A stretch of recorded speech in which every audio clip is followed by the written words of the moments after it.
Welcome back to iGen Politics. This is a podcast that makes politics engaging and relevant for all generations. This is Victor Shi. And I'm Jill Wine-Banks, and today's hashtag Jill's pin is an eagle holding a shield that says January 6th. And as soon as we introduce who our guest is today, you will understand why my pin says January 6th. We came close to losing our democracy on January 6th, but for the heroic and brave actions of certain individuals, including the Capitol Police. On that day, our democracy might have collapsed, but our Capitol Police protected our Capitol and our elected representatives. They defended our democracy, and they faced a group of insurrectionists acting on the words of then President Trump as they tried to overturn a free and fair election by preventing Congress's counting of the electoral votes. Today, we'll be talking to one of those police officers who protected our nation on that day and who continues to be a strong and forceful voice for accountability and justice for those involved on January 6th, all the way up to Donald Trump himself. And our guest today is Officer Harry Dunn. I'm sure you all have seen him on television and other media. Harry Dunn served heroically on January 6th as a Capitol Police officer and still does so to this day. Because of his service and devotion to our country, throughout his time as a Capitol Police officer, President Biden has awarded him the highest civilian honor that anyone can get, the Presidential Medal of Freedom. Now, Officer Dunn is speaking out loud and strong on every subject that is important now about what happened on January 6th and what we must do going forward to prevent a recurrence of anything similar to January 6th. He has also written a wonderful book, and it's called Standing My Ground, a Capitol Police Officer's Fight for Accountability and Good Trouble After January 6th. Harry, I know that this is going to be a great discussion. I know you met Victor in DC. For me, it's our first meeting, and I am very honored and excited to meet you. Thank you so much for joining us. We are very glad to have you as a guest today. Thanks for having me on. It's good to talk with you all. We're looking forward to this conversation. And just in the few minutes before we started recording in our conversation, I just thought you had the most interesting answer about writing a book. You said it was surreal that you had written a book, but you said, what else? It's even more surreal, the reason why I had to write the book. Just writing a book, obviously, it's a huge accomplishment. And I've struggled to try to find the celebration in being a published author. Everybody says I should be so proud and everything like that, but I struggle with finding the pride in it because it's talking about one of the darkest days in our history, and the battles that the men and women of the Capitol Police and the Metropolitan Police had to endure that day, and the uncertainty that I have had up until now in the Justice Department. So it's not a happy book with a happy ending, but it's surreal that I had to write it because of those reasons. So it is, but you should, of course, take pride in having accomplished that and of having been such an important part of resisting what happened on January 6th, because without you and all of your fellow Capitol Police officers, I don't know what would have happened. And it was a dark day. And unfortunately, as you pointed out, it isn't over yet. Yeah, it's still going on. Yeah, that's the scary part. And we want to get into everything that you mentioned, Harry, and I'll just start by saying I'm currently I have to write papers as an English major, and I'll say I can barely get a 3-page essay, and so to write a 100-page book is quite impressive. Well, thank you. Of course. So let's get into I guess part of the reason why you wrote the book, because there's so much still election denialism, and just last week, Republicans elected a new speaker, Mike Johnson, who voted against confirming the Electoral College votes on January 6th. And before that was a key architect of this amicus brief filed by Texas to overturn the results of the election. He pressured his colleagues to join him in the brief, ignoring Johnson's sort of political agenda and focusing just on his role sort of in and leading up to January 6th and since. How do you feel as someone who suffered on January 6th to this elevation because of his role? How do you feel about all of this? And Well, kind of we're seeing in the party. it's interesting that you say that. Like I really believe in democracy, and I believe in it even when it's not the things that I agree with on the issues. I really believe in the process and how it works. So them objecting to this certification was within their role. They had the ability to do that legally. They had the ability to go to the courts and file briefs and all that. They had the ability to do that. Like I said, I disagree with it wholeheartedly. You know, it wasn't any fraud or anything. And the courts obviously have the last say. That's how this democracy kind of works. And once they establish all their legal challenges and those are exhausted, then that's the end of it. You don't go on January 6th and storm the Capitol and try to change it by force. So, like I said, I disagree with what they did as far as like the going to the judges and everything. But that was legally within their right to do so in the Constitution, and it protects them to be able to do that. But once the courts say that's it, nothing here, then that's the end of it. We shouldn't hear anything else about it. If you want you want to win an election, put a better message out there, or at least a better messenger. Hello. But I wonder, though, how you felt in the days after when you were on duty protecting the same people who had encouraged the rioters, who hadn't done anything to help, all the Republicans who were lying. And remember, their objections to the certification were based on a big lie that they all knew was a lie. Yeah. So what does seeing them make you feel? I mean, how do you feel every day? Well, so, becoming a police officer, you don't do it just to, protect one particular person, especially a Capitol Police officer. We're not out there walking the beat and, we're a different type of police force. But for me specifically, I had to change my mindset and focus on what is really important, and that is democracy and defending it. And the people that occupy those seats that I may disagree with their views, that seat has to exist for another person to potentially hold it again, even after I'm no longer here. And it's kind of I think it's something bigger than yourself moment. It's the bigger picture is protecting that seat so it can still exist. Because like I said, who knows what if those people would have succeeded on January 6th, then what this country would look like today. So do you still talk to any Republicans? Do any Republicans ever come up to you? And if so, what are those conversations like, knowing that? No, it's nothing juicy or anything like that. It's just like a hello kind of thing. But good morning, man, good morning, sir.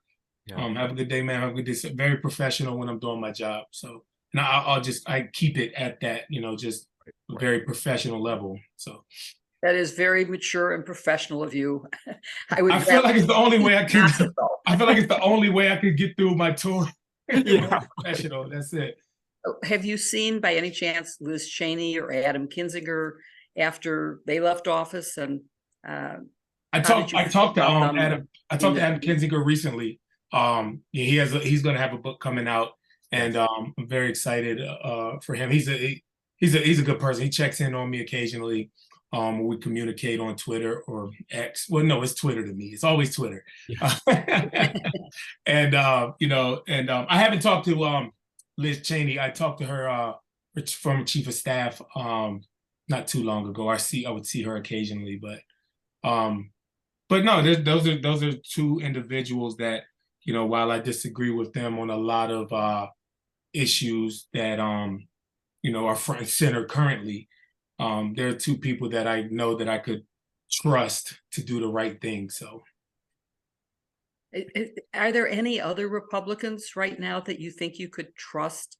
Any others who you might be able to you or anyone could persuade to pay attention to the facts? Well, see, I'm glad that you brought that up. So, like, my book that I wrote, it's not for members of Congress. It's not for elected officials.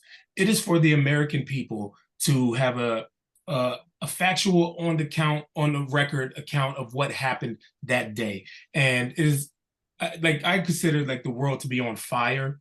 and hopefully I look at my book as a fire extinguisher. So I try to educate the people, because who holds the elected officials responsible?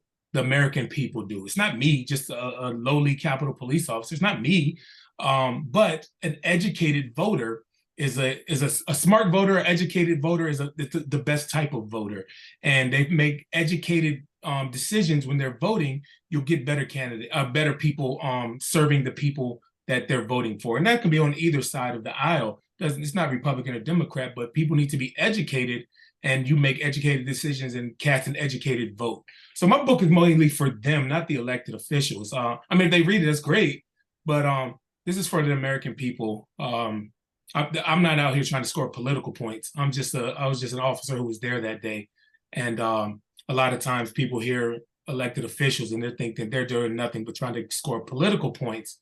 I don't have anything to gain out of this except for, how I would vote. And I'm trying to get people to see things my way. Yeah.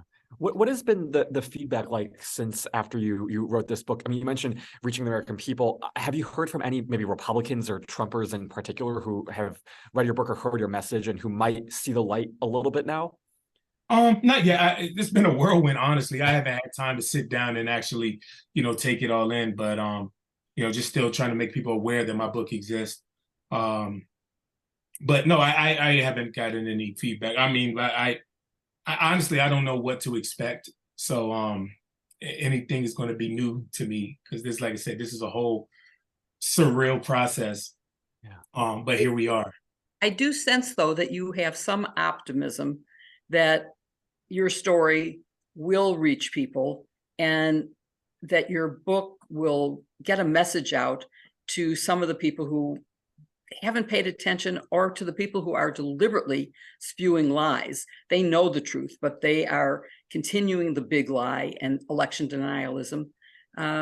So I hope you're right and that can happen. And I would assume it was very difficult for you to write the book. In fact, you said it was sort of like therapy. Can you talk about that? Yeah, of course. So yeah, as far as it like reaching people, I don't know. Like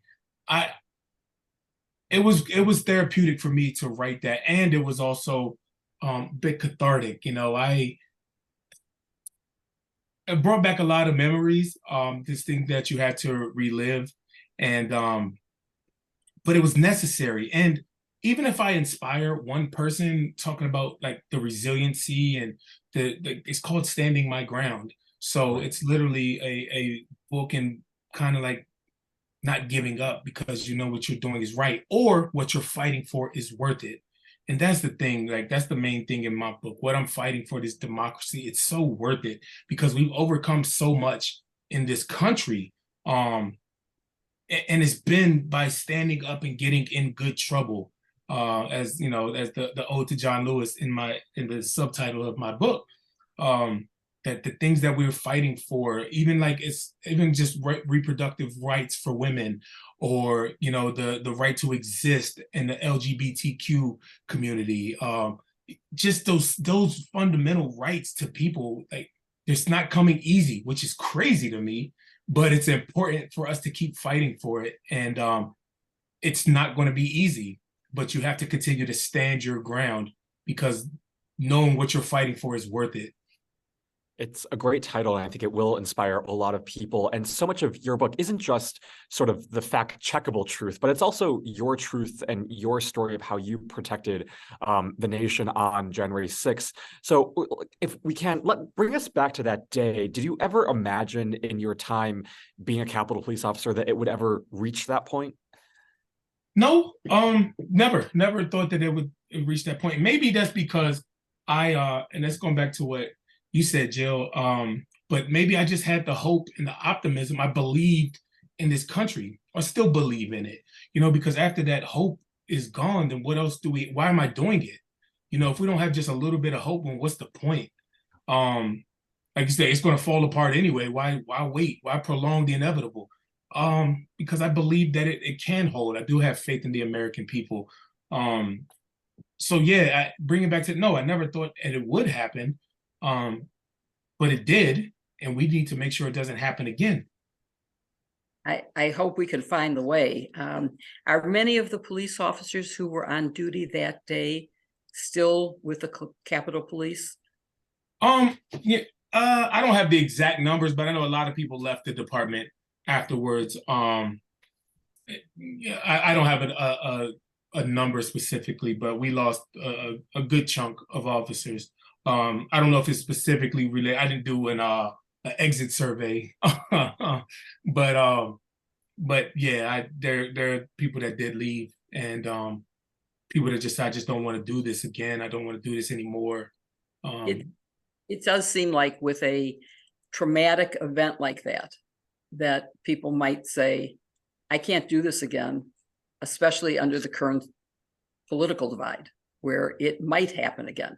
So well, that's one of the reasons, like I said, but that's the thing. That's why I had to reshape my narrative, because, whether it's the person I agree with or disagree with, that job is worth it, and it's still worth fighting for.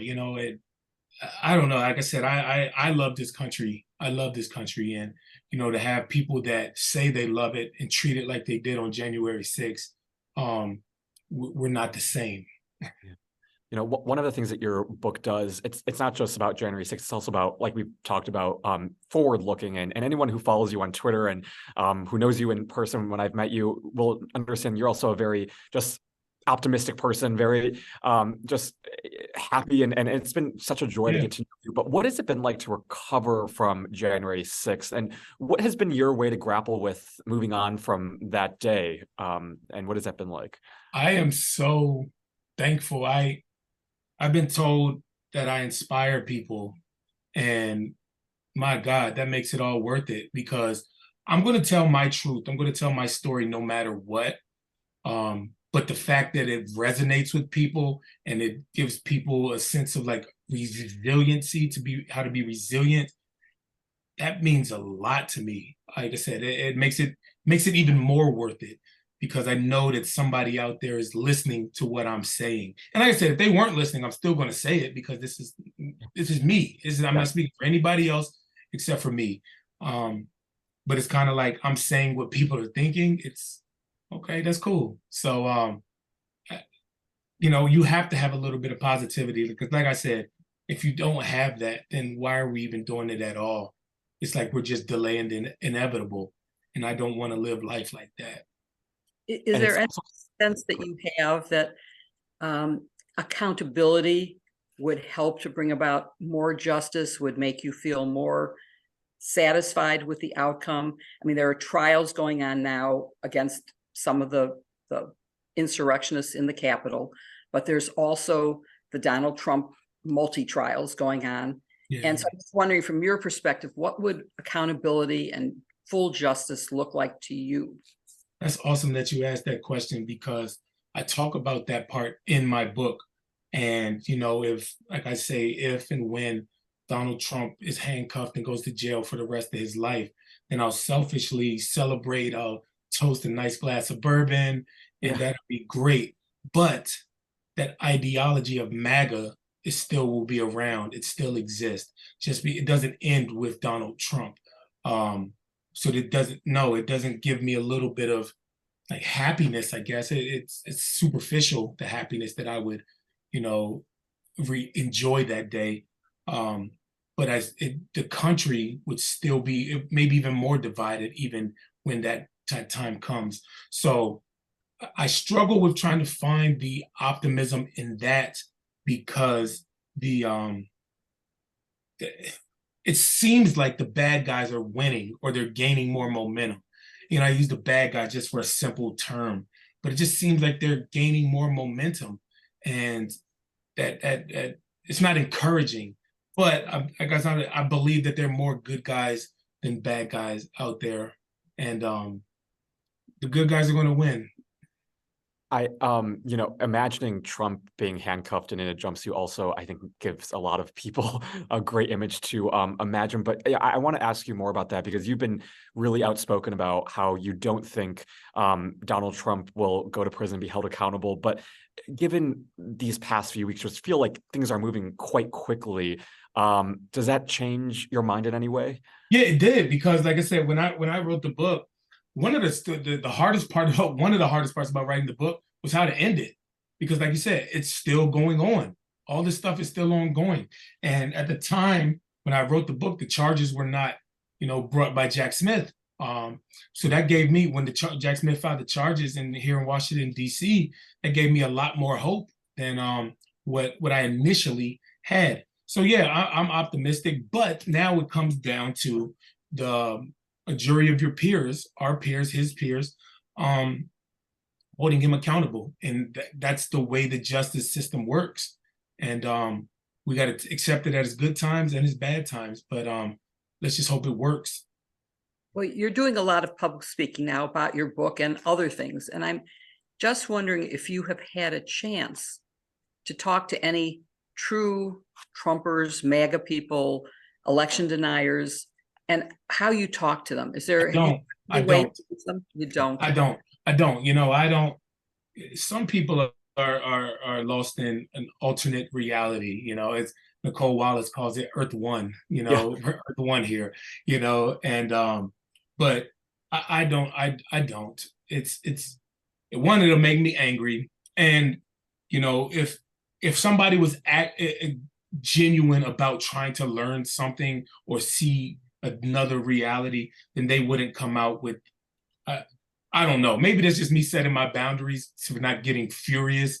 But no, I don't have the energy to talk to people like that, because that's willful ignorance right there. That's willful ignorance. Somebody that just doesn't know the difference, that's different. But that's willful ignorance, the things that have been debunked over and over and over again, and people are still believing them, then I have nothing for them. You're right to not waste your time on it, because I have tried. And get down to, could you point to one fact that supports what you're saying? And they go, well, yes, there were ballots taken out of suitcases under the table. They had machines that flip votes. And then I counter with, what are the facts? And they go, I don't believe any of that. Correct. Well, they can't have a conversation. There's no fact basis to have a conversation. So correct. So there's no point after that.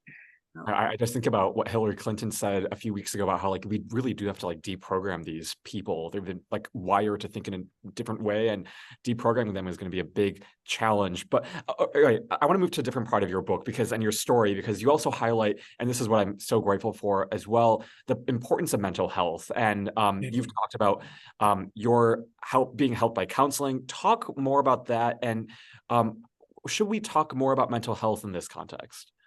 I love having the discussion about mental health, and, one, because it's taboo and I like talking about taboo things. But secondly,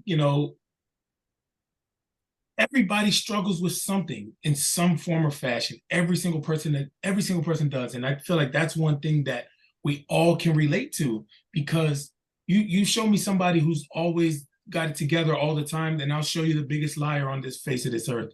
Because nobody does. And there's no new slogan or helpline or website that we can, use to talk about mental health. All of it's out there. We just need more people talking about it and making it a norm instead of taboo. Like, how many times, every time somebody asks me, hey, how's your day? Everybody's gonna say, okay, I'm doing good. I'm good. Doing fine. How are you? I'm fine. And we're lying. Maybe you are at that moment, but how many times anybody asks you, are you okay? And you're not okay, and your answer is, I'm okay. We do it all the time. And I don't like to live like that. I share how I'm feeling all the time. And, that's one thing that actually was helpful to, I did get feedback regarding that, me talking about how I was struggling with PTSD. And, it was rough at some points. And I had some coworkers that were there on the 6th that reached out to me and truly appreciated the sentiment of normalizing that this ain't normal and that it's okay to not be okay. It's one of my favorite sayings. So have you been able to talk to other people, or right now, what would you say to people who are struggling? Do you have some tips that will help them continue to have hope and see the light? Well, so yeah, the first thing, obviously mental health, there are counselors and therapists that are trained for that. But secondly, you surround yourself with people who are genuine, somebody that ask you, hey, are you okay? If you dump on them and just tell them I'm about to kill myself or whatever. And I don't say that lightly because that's maybe somebody's real response. Surround yourself with people who will support you, embrace you, that won't shoo you off, that won't tease you, that won't talk about you behind your back. And I know in this world that seems so hard to do because it seems like everybody is so shallow on the face of this earth. And not everybody, obviously, it's a lot of people. But you have to have a good support system. And I know that sounds easier said than done, but when you have somebody, know that you can lean on them. And to us, the people that we were able to have people lean on us, we need to make it clear that, hey, you're safe with me. Yeah. So maybe maybe you're not the one that needs somebody to talk to right now, but maybe somebody is wondering, hey, can I talk to Victor about this? And you need to make it clear, hey, man, if there's anything you ever want to, I'm here. Just identify yourself as a safe space. Absolutely. Jill and I, we were actually having a conversation when I was back home in Chicago. We were on a walk and we were talking about just like this. It often gets overlooked, but just the importance of being there for your friends. And during hard times, just being that person who checks in and says, like, how are things going? Like that is so important, but people sometimes overlook that. Yeah. We have a few lighter questions that we want to end okay.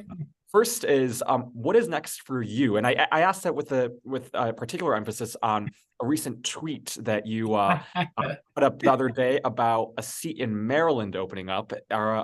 Can you share anything with us? I also want to say, I've heard a lot of little suggestions in your answer about the fight for democracy. Yeah. I'm just wondering, it sounds like you would be a great candidate. I tell you what, sure, it's an intriguing idea.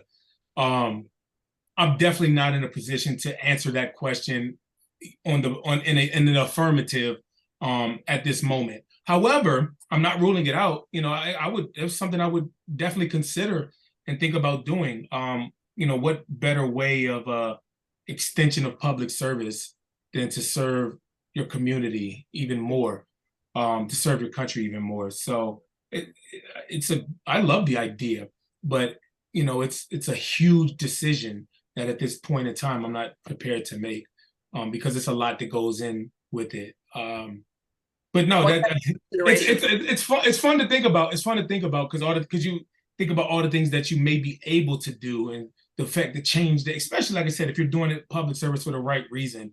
I think a lot of people get into elections and want to step into roles to see what they can get out of it, not what they can give to people from their roles. So, I would, I'm considering it, but definitely nowhere near close to saying I'm in there.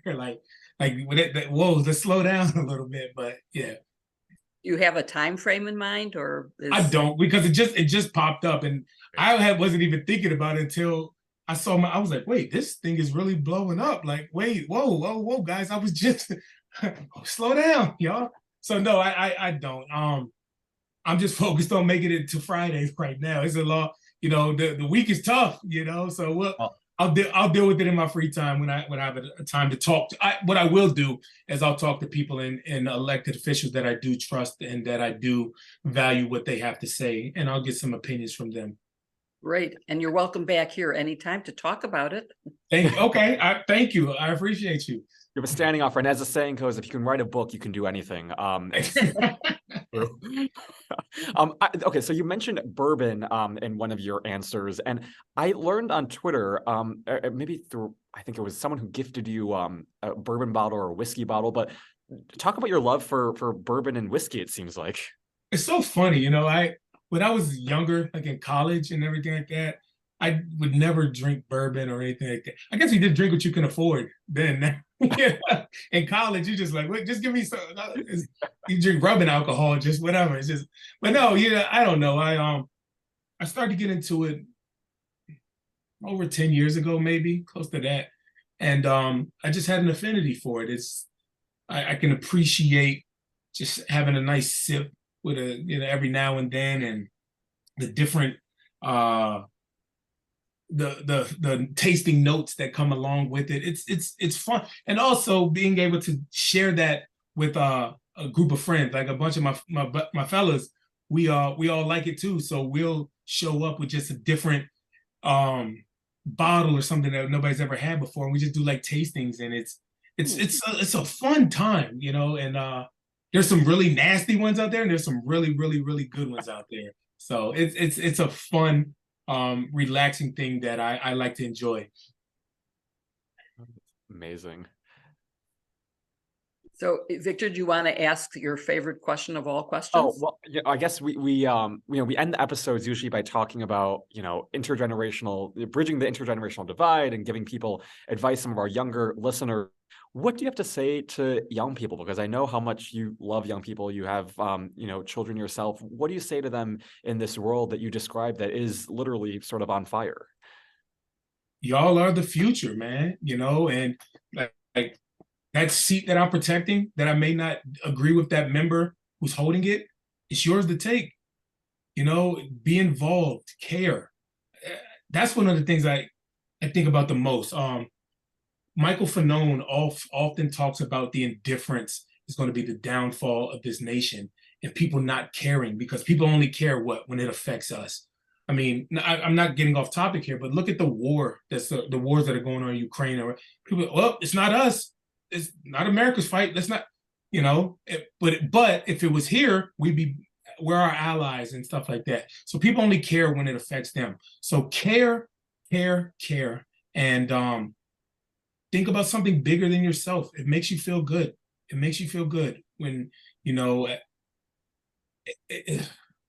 it's so frustrating because it seems so simple. Just care about something. And when you do that, you have the power to embolden people, inspire people. And I'm very confident in Generation Z, man. Y'all are making some amazing strides, and just y'all are turning out in record numbers as far as like the voting enrolling, the attack on women's rights and everything. That people care about that, and your generation is leading the way in it. So kudos to you, and keep it up, man. I'm inspired by y'all. Well, we have generations ahead of us that we look up to. So thank you, Harry, so much for joining us today. Thanks for having me. It was great talking with y'all. Thank you so much. It was great talking with y'all.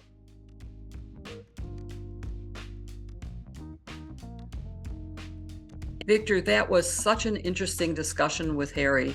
He is really quite amazing, and I was very interested in his possibly running for office. But I was also very interested in one thing he said, and I'll tell you why. He said something about caring for things that are bigger than yourself, and that most people really only care when it directly impacts them, which reminded me of the mass shootings that we have had periodically and way too frequently for many years.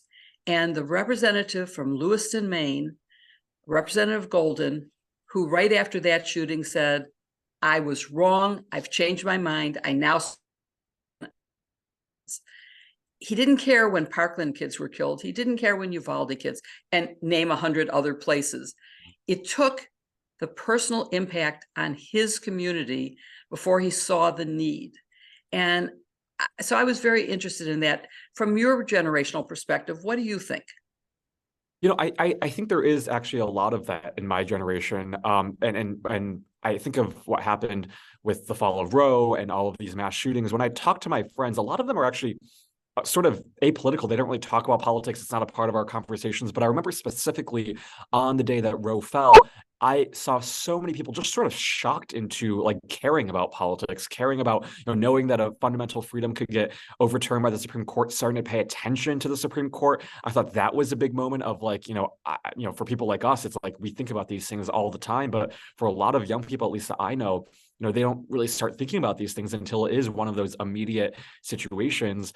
Same with Highland Park. I was talking to some friends back at home who we never used to talk about politics, but after Highland Park happened, which is not too far away from where I'm from and where you are, Jill, after that moment, I had a lot of my friends who said, I'm going to participate in our democracy. I'm going to make my voice heard.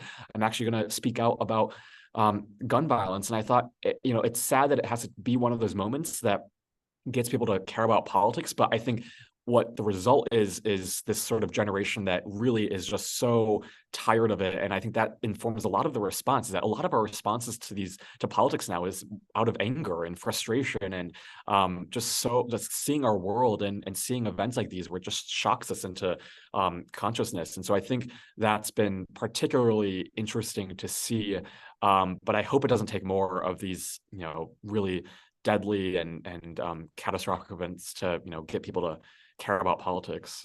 Although I do think what you're saying supports the distinction I'm making between caring about something bigger than yourself and then caring when it affects you. Right. Your friends are affected by Roe. Yeah. Friends are affected by gun violence because unlike me, who grew up, sitting in the hallway with my knees to my head, worrying about a nuclear bomb going off, you grew up with active shooter drills. That was not something that was in my lifetime. I mean, it is in my lifetime because I'm here now, but not when I was in school. Yeah. And so I guess I'm asking you, is there a way that we can get your generation to care about things? And I'm not saying it's unimportant, because for a long time, my friends and I have been saying, Roe and the right to choose is not our issue anymore. It has to be your generation's issue because you're the ones who will be deprived. And of course we care because our children, grandchildren, godchildren will be affected by it. And so again, but that's not directly affecting me. It's just affecting the world around me. So I want to get people to care about issues, not just hypothetically, but on the grounds of this is right. This is morally correct. This is within my view of the Constitution. I want people to care when Michael Johnson says, I want to create a theocracy. He didn't use those words, but honestly, that's what he wants to do. He wants the establishment of his religion, not mine, not those who are atheists, not those who are Muslim, his religion. And our Constitution says there will be no establishment of religion. There will be freedom of religion. That means you can do what you want and I can do what I want, but you can't force me to follow your religion. I care about when he says that, not because it directly affects me, but because it's the right thing. But I want to make sure that people care about things that aren't in their own community, but that affect the world. And it's so interconnected. It doesn't matter whether it's an issue in California or in New York or in Texas. It affects the entire United States, and we should all care about the outcomes. Yeah, and I think part of what's interesting is, I think the distance between the problem and the solution is getting smaller and smaller to the point where now I think you have people who, when they experience these mass shootings time and time again, they see that the problem is the guns and that we need to get rid of the gun. And so I think a lot of people are aware of that. They see what the problem is and they see what we need to fix it. So that's, I think, a good thing. But I often, I talk to you about just sort of what my AP government teacher used to tell all the students, and if only we could get that to every single person. But getting people to care about community and something bigger than themselves. He has a saying of embracing the civics lifestyle, and it should be a part of who we are. It doesn't have to be a national issue. It doesn't have to be something that Washington D.C. cares about. I mean, if you care about your pothole being fixed, you can go and make a difference. You can care about just finding that thing bigger than yourself. It should be a part of our identity as a nation, and the more we can do that, I hope more people will start finding those issues that are bigger than themselves. In the spirit of free association, because you mentioned, and we've been talking about the mass shootings, the sisters-in-law this week, our last episode, which was released on Saturday, we talked about the shooting in Maine.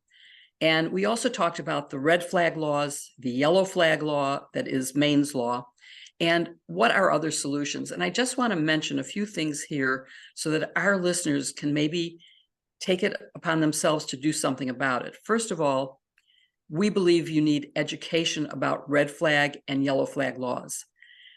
For example, if people don't know that they have a right to report someone who is mentally unstable and to say he has a lot of guns and he's threatening to shoot up the Army Guard, or he's threatening to kill himself or someone else, if they don't know that they have that right, they can't implement it. And then nobody does it. And someone who has mental health issues continues to have the gun. But we also talked about, besides educating people about what the law requires, and the yellow flag law does have an extra step, which is you need a psychiatric evaluation, which in this case might have been available since he had been hospitalized for 2 weeks. But, and I'm not mentioning his name because I don't believe that people who do this deserve to have any publicity. But we also talked about the magazines. And, you know, the Second Amendment, despite what the Supreme Court says, was passed at a time when people used muskets. And it took a long time after you fired to reload whatever you had to do to get it into the musket. Nowadays, you can have 30, 50, 100 bullets in one clip. That allows you to do a lot of danger. And had he been able to, in Maine, purchase the silencer that he was trying to get, before people heard the shots and could run for cover, he would have killed a lot more. Right. So controlling silencers, controlling magazines, having better registration, having better, gun show rules so that you can't get away with it, having background checks and delays until they're completed. These are things that don't take away your right to a gun. They just make us all a lot safer. And there's something that, going back to our conversation with Harry, the guns are so important. We have to tackle that issue, but there's also, mental health, which I think is also really important here. And I talk about this from sort of my high school that I went to. I was privileged enough to go to a high school where there was a lot of, psychologists and social workers available for students. And we created that sort of culture of, if you need help, there are resources available to you. But go 20 miles north up to like a school like Barrington High School, for instance, they, I think, only had like 3 psychologists and mental health professionals available to students total for a school just as large as the high school that I went to. So there is this sort of like, we need to do better as a nation with mental health services. And Republicans will rush to that and say that, we need better mental health. But just as a reminder for all of you, they say that, but I think it was every Republican, or the vast majority of Republicans, voted against more funding for mental health. I think it was a couple of years ago or last year. And so, I agree that we need better mental health services, and Republicans say that they want it, but they don't actually believe it. Otherwise, they would have voted for it. Well, that's a good thing to leave our listeners with. And Yes. Maybe write to your representatives and say, support whichever of these things you think is right. Support controls on the size of gun clips.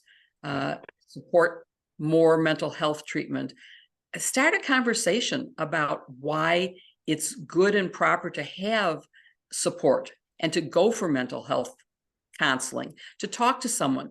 We're all living in a world of stress and fear right now. And it is always a good thing. My husband meditates. Yeah. And it makes a big difference.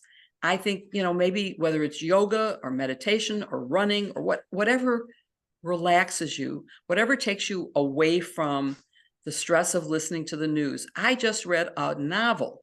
I haven't read a novel in, I can't remember how many years, but I was so stressed from the news that I had to take a break. I just had to get out of it.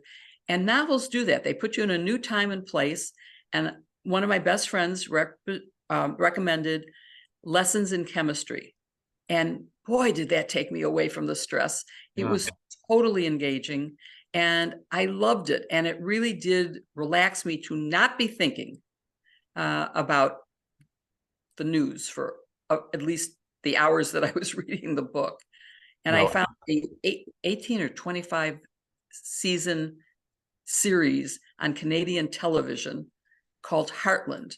And it's another thing that I can watch for an hour or 6, depending on whether I'm binging or not, and totally forget that there is a world of stress around me and live in, they have some stressful things too, but I'll be looking forward to I mean, I'll be looking forward to when The Crown, they have a part 1 and part 2 that's coming out soon, and that series is very long. I think every episode's like an hour long, and so I'll be carried away with that. But we have one more thing to talk about, which is something that's interesting that I found on a Yahoo Finance website, and it talks about Gen Zers and how Gen Z job hunters say that they want to know what specific skills possible candidates have, more than just a fancy degree from an Ivy League university or from a college. They want to know what skills employer or potential employees have. Jill, I know you've done a lot of work in career and technical education and also just in your time hiring people. Talk about that a little bit, and whether or not that was sort of also what you were considering, and how maybe students and young people who are thinking about a career can think about what are skills that they're good at?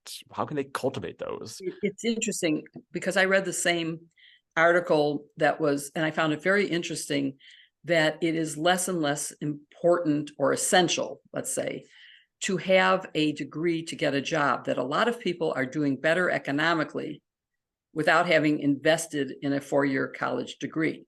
Now, it depends on what you want to do and what your ultimate goal is. Obviously, if you want to be a lawyer or an engineer, you're going to have to get that 4-year degree and more. If you want to be a doctor, you're going to have to do it. But for a lot of other things, and as you know, Victor, I was the chief officer for career and technical education for the Chicago Public Schools just before I retired completely. Obviously, having failed at that right now, as you can see, because I'm still working pretty much full time. I found in interviewing employers that they said, you are teaching them, these students, the specific skills they need. If they know how to use the equipment in a manufacturing plant, they know how to repair a car, they know how to measure and do some knife skills in a culinary institute, but they don't know the actual skills in the workplace. They don't know that being on time every day is not optional. They don't know that they can't be sitting talking on their cell phone just randomly. And so you're going to have to do better on those type of skills. They have to learn about cooperation in a workforce, about how you collaborate. And I found that very interesting. So skills are important, but you do learn skills even in a liberal arts degree. Obviously, it depends. My undergraduate degree is journalism, so presumably I got some specific skills to prepare me for journalism. But I was originally I was in occupational therapy, which would have definitely given me specific skills. But then I was in liberal arts basically for a year. And so what would I have come out with? And you're basically a liberal arts student. I mean, there's actually a big now crisis within humanities, because a lot of people are saying, look, humanities I don't really know how to sell my humanities degree in a way where it will tell potential companies and employers, look at what skills I've gained. But I think humanities gives you a lot of skills, knowing how to analyze situations, knowing how to write, knowing how to look at a problem and find potential solutions. I think there are lots of ways we can talk about, I'm an English major now, or American literature and culture, which is under the English department. But there was a big New Yorker essay that came out a few months ago talking about how a lot of English departments have had to shut down because there just aren't enough English majors. But then I think about, okay, well, if you're an English major, you know how to write and you know how to talk and you know how to contribute to a discussion. And those are ways to, you don't just have to be a professor to do that. You don't have to be a teacher, an English teacher. You can also be a PR analyst or PR person, or I don't know, go into social media. There are many ways to capitalize on a degree, but I don't think we put enough emphasis on that now. A lot of the conversations I'm a part of are just, you want to get into a great school, major in something that's appealing, but what's the sacrifice of that? Going to a great school is not inconsequential. Yeah, no, definitely. I still believe that when your resume says name a school, it may have some influence, but I want to go to resume writing.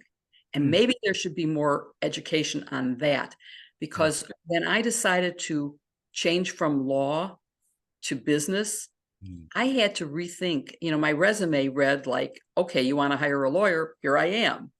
And I was very clear that I wanted to be on the business side, on the operations side. And I got offered so many jobs as general counsel of a company, not a job I was interested in or qualified for, really. I was a litigator. You don't want a litigator as your general counsel. But I started doing what you're saying. I started focusing on the skills I had. And instead of talking about I tried a case, I managed X number of people on a team, because management's important. And you're right. As a lawyer, I know how to listen and analyze and find a solution. That's something that you need no matter what the job is. Right. Certainly in business, you need that. So it is thinking about putting in your, maybe the first paragraph of a resume where you put down just a few sentences. And the other important thing is to talk about what you can do for a specific company, not why they should hire you, what they can do for you. What will you bring that will benefit them? That takes, and of course, nowadays in the era of computers, unlike when I used to have to hand type every single resume because there was no, or I could print off one version. Now I could change, something that related to the size of a company or the particular product of a company. And so think about what you bring to the company, why they should be interested in you. And if you do the deep enough dive into the research online, which is obviously easy to do, you can find things to say. And when you're interviewing, if you figure out who the person is, you can sell yourself a lot better. I remember one job I interviewed for where I researched everyone who was on the search committee. Oh. And I was able to say, well, like you, I went to Columbia, and bring them into the conversation. Right. And it works. It definitely works. So these are some tips I would say where skills are important, but knowledge is king. And so be prepared and think about what you can do for the company, what skills you have honed that company would be interested in. Yeah. If you're going to be writing for some company, well, gosh, an English degree is a very good one because you've read a lot of great writing and you've learned how to organize and analyze, and you've learned how to, do whatever you have to do. So I think you can get a skills-based resume even with a liberal arts degree. I agree. Well, that is, I think, the perfect way to end this episode. We thank all of you for watching or listening to this episode of iGen Politics. We will be back next week with another episode, so do not miss that. But in the meantime, you can follow us wherever you get your podcasts, and also find us right here on youtube.com/Politicon. If you watch us, be sure to like and subscribe and rate this podcast so that other people can find it. It helps us tremendously. Thank you, everyone, and we will see you next week. And if you have any questions or any suggestions about who you'd like to see us talk to, please send them to us, either at one of our social media accounts. Either one of us will respond. Thank you very much.